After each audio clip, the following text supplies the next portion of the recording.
Because right now, Pittsburgh's best sports show is about to begin. Call us or tweet us. We've got things to talk about on the Ireland Contracting Nightly Sports Call. All right, thanks a lot, Royce, and thank you for tuning in to the Ireland Contracting Nightly Sports Call. I'm Rich Walsh, and you can give us a call tonight on the Borders and Borders hotline at 412-575-2600. On the other side, over at the 93.7 The Fan Cam, it's my co-host for tonight, Andrew Fillipponi, Kenny Pickett's biggest supporter, maybe in the world, right? We're getting closer to Buffalo. We're getting closer. Pony, you gonna go up there for the game? No. I mean, I would figure this would be a game that you wouldn't miss for the world. No. I've had a lot of experiences. I've probably been to about in my life 30 Bills home games. I've done the body slam through tables. You did? I have. I've gotten sprayed with ketchup and mustard. I've seen it. It's really the closest thing you get in the NFL to a college sports, college football experience. I love it. But I just know what happens when I go to games like that. I have way too much fun, and I'm not able to concentrate. I'm serious. And I'm not able to focus or concentrate on the game itself. So, no. I'll be down on my man cave. I'll have my Kenny Pickett blinders on, and I'll be watching that game like most of Pittsburgh on KDKA TV, rooting that the Steelers can pull off the biggest upset in the last 50 years. They haven't been this big of an upset since 1969, Richie, since before the AFL-NFL merger. You know what? We were up there last year for the opener. Remember, I predicted that Steelers win in that game. Yes, you did. Yep. Props one of the to few you. people for doing that. So we were up there on Saturday.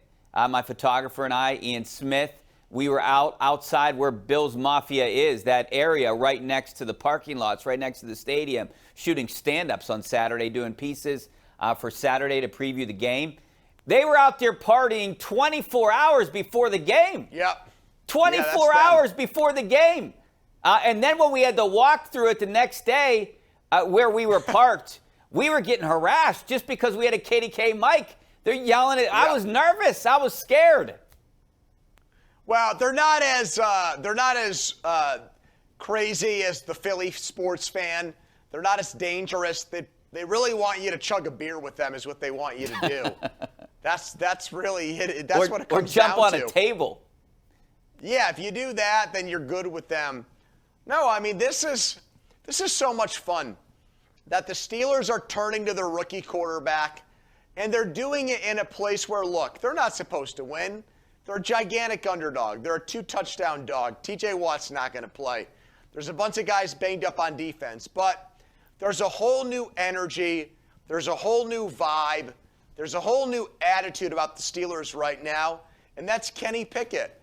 And look, even if he struggles, I think what Steelers fans want, I know what I want, is for him to take more chances. Let's see an aggressive quarterback.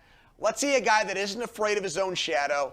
Let's see a guy that wants to make plays downfield. And that's what Kenny did in his first game against the Jets. And I don't think he's going to be too put off, too overwhelmed, and too scared by the Bills. I think he's going to try to make big plays. And, hey, they might lose, but I think Kenny Pickett's going to go down with a fight Sunday in Buffalo. You know, Pony, I actually think it's better that they're huge underdogs because he has nothing to lose. I like the situation for Kenny Pickett. Great point. I mean, because if they were favorites or, if it was an even game or slight underdog and people were giving them a chance to win, no one's giving them a chance to win. Maybe one or two people in Pittsburgh. Yeah, and I think they're going to then maybe put more trust in him or give him more of an opportunity